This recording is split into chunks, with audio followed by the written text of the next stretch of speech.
Hello, everyone. Thanks for joining us for the Superintendent's Report. I'm Carol Birdsong, and this is our back-to-school edition of the Superintendent's Report. And so this is where I get to ask Jason Golden, our superintendent, lots of questions about getting the school year started. And we begin in Williamson County Schools on Friday.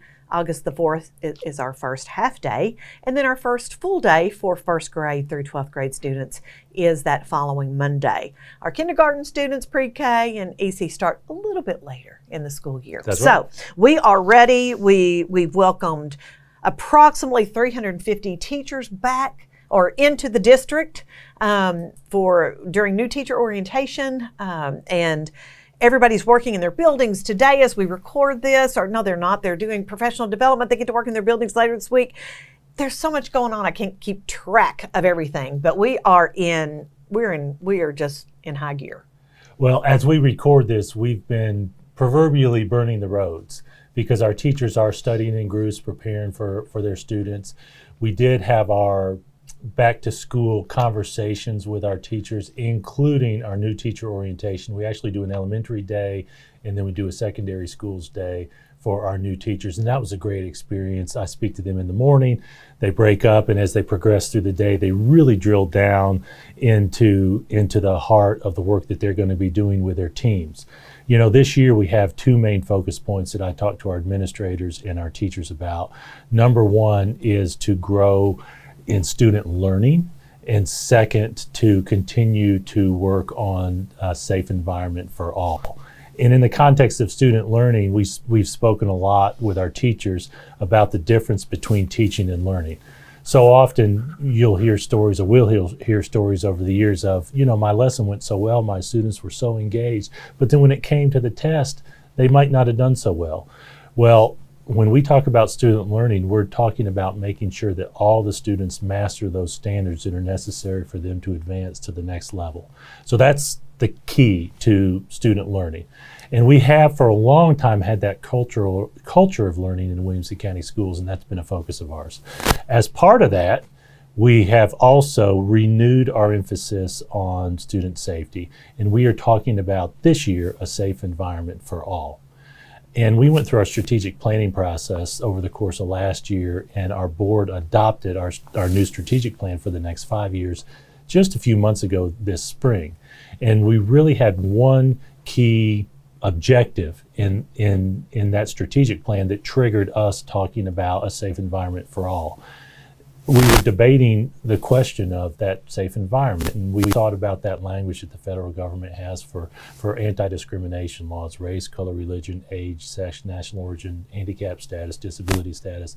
And we realized that list that the federal government has isn't nearly long enough for that concept of making sure everyone is safe.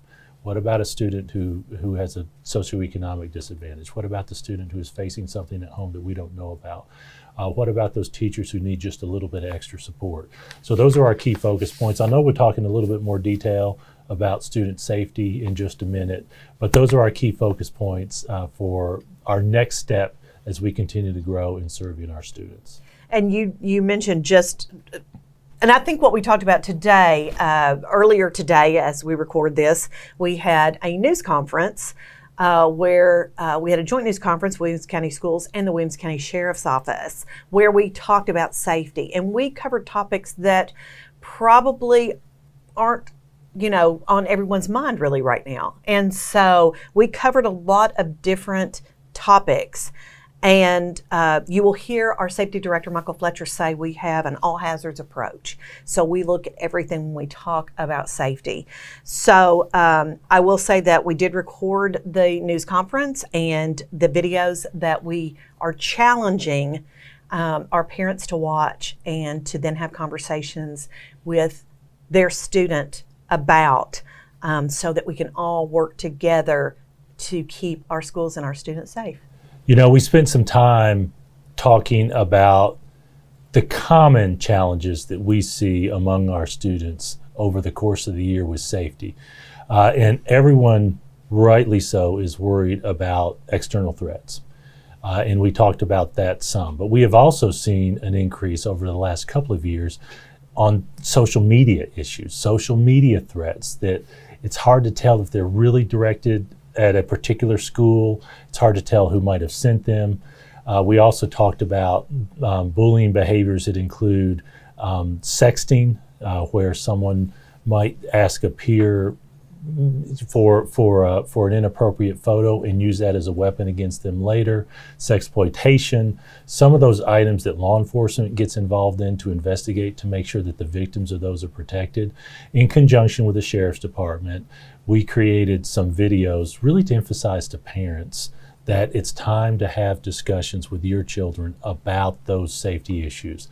We want to inform parents of the need to protect our students from those kinds of behaviors. And I know in our In Focus that's going to be published tonight, if I'm not mistaken, when we're recording this, those short videos, 1 or 2 minutes describing those issues will be there. At that meeting, Carol, we had our sheriff. We had our investigators, the Sheriff's Department investigators. We had the captain of our school resource officers, the SROs there. Our local district attorney was there. Our juvenile court coordinator was there. The statewide director of Homeland Security was there. And the key emphasis with all that group there was and is that we as a community all have to work together to increase our student safety, to improve student safety. And when we say everyone in the community, we mean everyone. Our business community, our parents, our students, our faculty and staff, we all need to work together. So that was a good event. But I tell you, we worry about student safety all the time. It's one of the few things that keeps us up at night, because no matter how much you do, it may never be enough.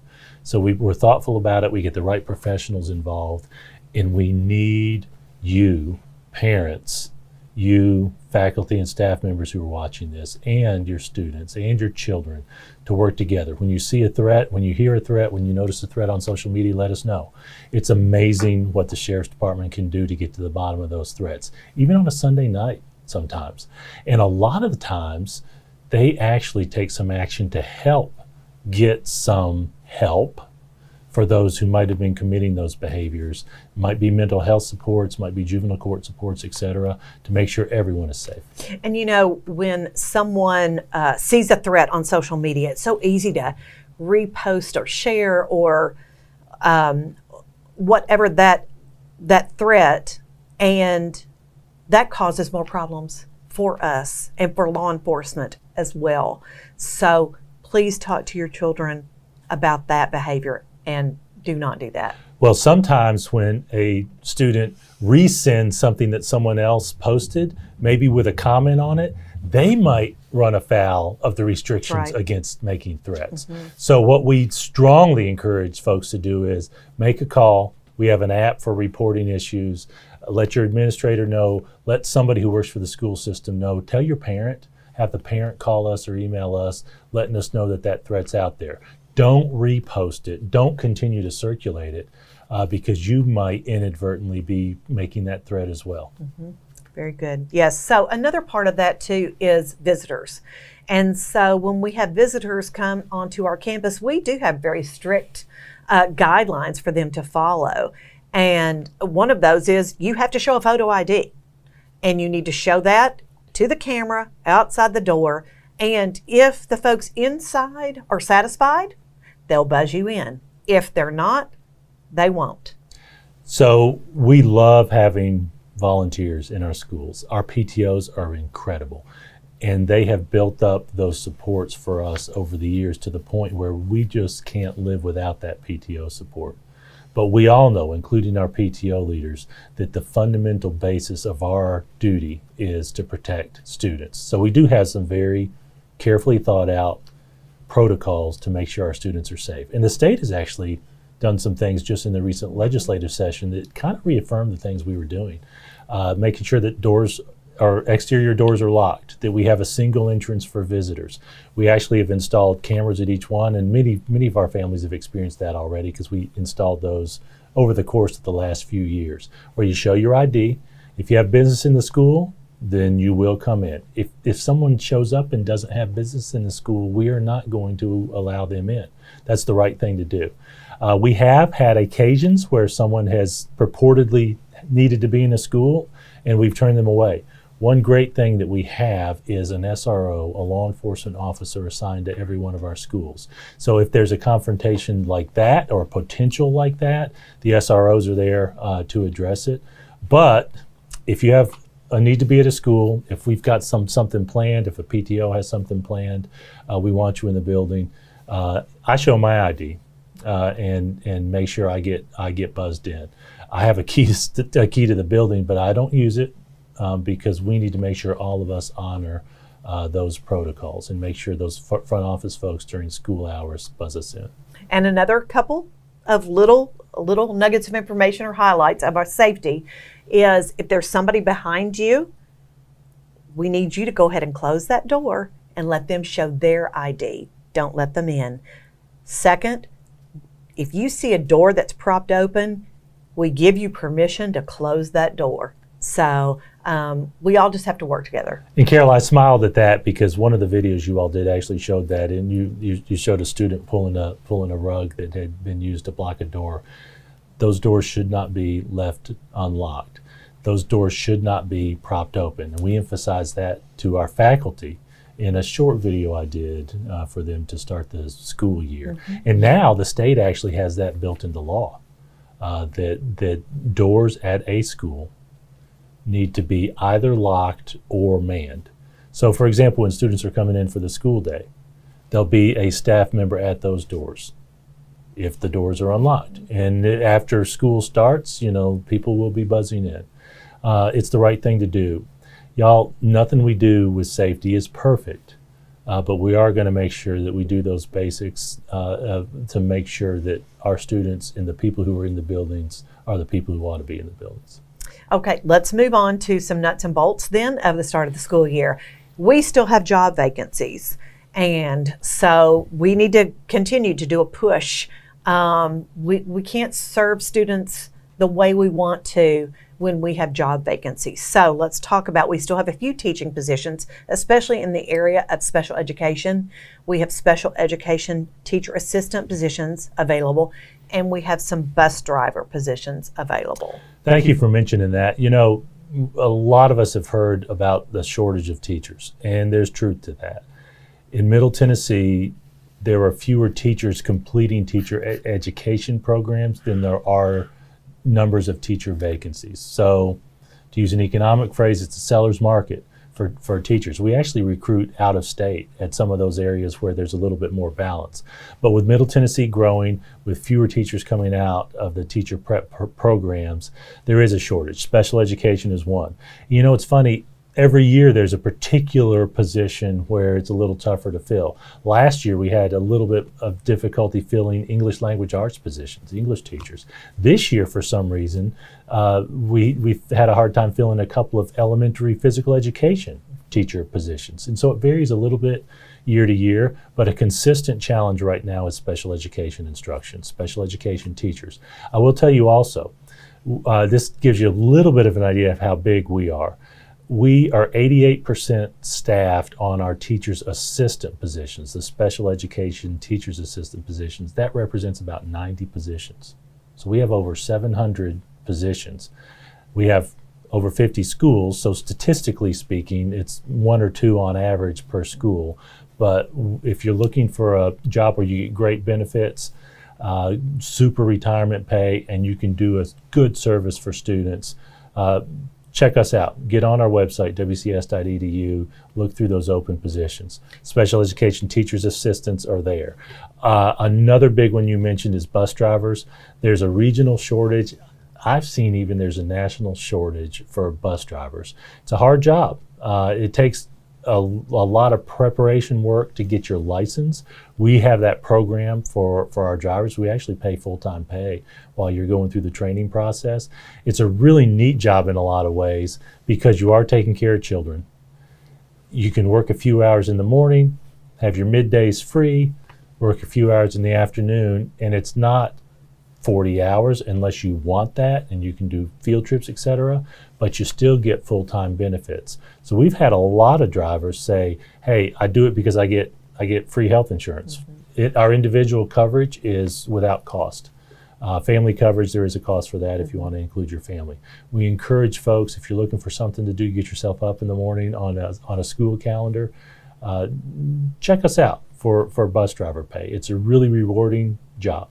And I would say if you have your CDL and you are job hunting at this time, give us a call, 615-472-4000. You will be directed to the Human Resources Department, and we'd love to see you join our team. Okay, as we talk about bus drivers, let's talk about bus routes. And we want to encourage folks to go on to the website, look under bus routes and zoning, get on there, type in your address, and see what your pickup and drop-off times are scheduled to be. But we need you to have patience because things fluctuate, don't they, on those first few weeks of school for sure. Well, they do. And the first few weeks of school especially are a big issue because parents are trying to decide, do I want to take my children to school? Do I want to ride the bus? Some folks might get on the bus and they hadn't signed up. And so especially those first few days, there can be a lot of fluctuation. I will tell you also, traffic patterns change. So the first few weeks, we tend to get a lot of calls. So what we recommend is download the app. You can track your bus. But I got to tell you, Carol, that app isn't perfect because if someone gets sick, someone calls in sick, another bus might pick up the students on a particular day. Generally speaking, you can track your bus with that app when you sign up for the bus service. It'll be a challenge, and we have a staffing issue as well. You know, it's interesting in Tennessee. Tennessee does not require bus service. But if you do commit to bus service, and we do because by far we think it's the right thing to do, especially with the size of our county, then you must provide a bus stop where a student doesn't walk more than 1.5 miles to a route. Oh my! That's a long way. But the structure we have is we make sure that our bus stops, barring a safety issue, are 0.5 mile apart. Which means that someone might walk the equivalent of one lap around a track if they're the furthest from 2 particular bus stops. So we encourage our folks, sign up for the bus routes. We believe it's a good service because it's human effort, because of the interesting elements of our community with growth. It's not going to be perfect, especially those first few weeks. So what you're saying is truly when we offer bus service, it truly is a service. It is, and we know a lot. I think, if I'm not mistaken, usually somewhere around 50% of our students use it regularly every day.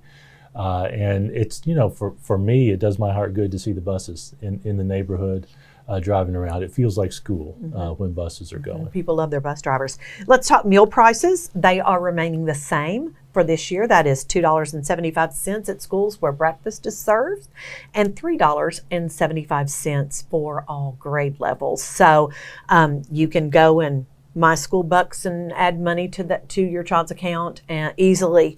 But we are pleased that those meal prices are remaining the same. So our food service team does a great job, and students are attracted to it. A couple of years ago, I shadowed one high school student, and I asked her at the end of the day, what was the biggest difference having the superintendent shadow you? And she said, the librarian let me out 30 seconds before the bell rang, so I could get to the cafeteria. That's true. So it's a really great experience for our students, spending time with each other, and the school lunches are good. They are. We will open this 23-24 school year with 52 schools. We are opening 2 new elementary schools. Unfortunately, the construction on those are not complete. It has not been completed yet. Close, so close, but not quite ready. So we've had to go to Plan C or D. I'm not sure what alphabet letter we're on, because we have been planning over the past many months just in case. And so we've implemented that plan. Talk a little bit about that. Well, we experience growth here in Williamson County, and there have been many years where we open schools. This year, we're scheduled to open 2 new schools. We knew a year and a half, 2 years ago, that we were going to be facing some challenges with logistics, with the chain of supply for particular items in schools, and we scheduled a schedule that allowed for some extra time, actually 3+ months that we scheduled.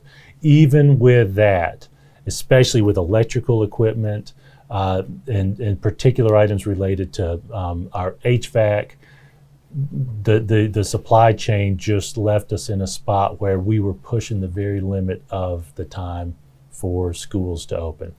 And we had to announce last Friday, a week before school was scheduled to start, that we were not going to be able to open schools, those 2 schools, safely on time.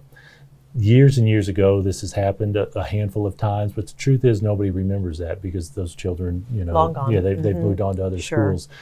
So for us, it's painful. I hate that we're doing it. We do have a plan where certain grade levels are going to be picked up, the regular bus route, and then taken to 2 different schools based on the grade levels where neighboring schools have some room. And that's because of space. Well, that's right. When we open a new school, it's because we've outgrown our space. And so some neighboring schools, for both of those schools, it's actually Amanda North Elementary in Spring Hill and Arrington Elementary, some neighboring schools will be taking in grade levels. Teachers have already been assigned. Students have already been assigned to those schools. There was no way to send students back to the schools they were used to be zoned at because we had different numbers from each school. The classes wouldn't have made appropriately. We have new move-ins. We have students attending out of zone. And so as difficult it is going to be for those first few weeks, that's the structure we have. I tell you, we announced it Friday. We've had a number of families ask questions about it, and our community has been supportive. I think probably most people recognize the construction schedules and how difficult it is for most any job to be finished on time. I hate it. But we announced that our plan is no later than September 4th, which is the day after Labor Day, for our students to be in those new buildings. We're having daily meetings on that and actually have been for weeks. And you were out at both sites today, actually. That's right. Dr. Julie Orr, who's the assistant superintendent for elementary schools, and I and our team actually happened to visit today. Been there a few times before that, and we are staying on that project. I tell you, when the school opens, it's going to be exciting. But our faculty and our administration, they're already excited about the new schools. They've had some great professional development. They're going to make the children of those new schools feel welcome with the people, and then they will all move as a group in just a few weeks. Okay. So we appreciate everyone's patience and kindness as we go through this. And speaking of, we said this last year, we're going to say it again, that the goal is to have a culture of kindness in Williamson County schools. And along with that, we implemented some different expectations for communication, if you will, for our teachers and staff to follow when they're communicating with families. Do you remember, I'm sure you remember, about the 48-hour turnaround time and that sort of thing, if you want to address that and how we got there? Well, just as a reminder, last year in our beginning of the year announcements, we let parents know that our teachers would be responding to emails within 48 hours, barring an emergency. During the week. During the week. And what we want to make sure we do is our professional teachers don't need to be responding to emails at all hours of the night. We want to make sure that they're able to focus on preparing for the work that they're doing and preparing for the students. If it's an emergency, continue to communicate. I think that went well last year. I heard very little. It was difficult for some teachers because they're so used to just being on their email, 24/7. So it was good for them to be able to. Well, and Carol, I got to tell you, I still do it. It's physician heal thyself kind of talk, right? Because I still respond at all hours. We are all well aware of this. I'm sorry about that, but it's actually been good. So we want to create a good structure for our teachers. Our parents have been wonderful about that. So that is one thing that we're continuing. I think it went well last year. Yes, sounds good. Well, we're looking forward to a wonderful, wonderful school year, and we hope all of our families have one as well. As always, stay in touch with your teachers. They are your first point of contact at the school level. Get to know your teachers, get to know your SROs.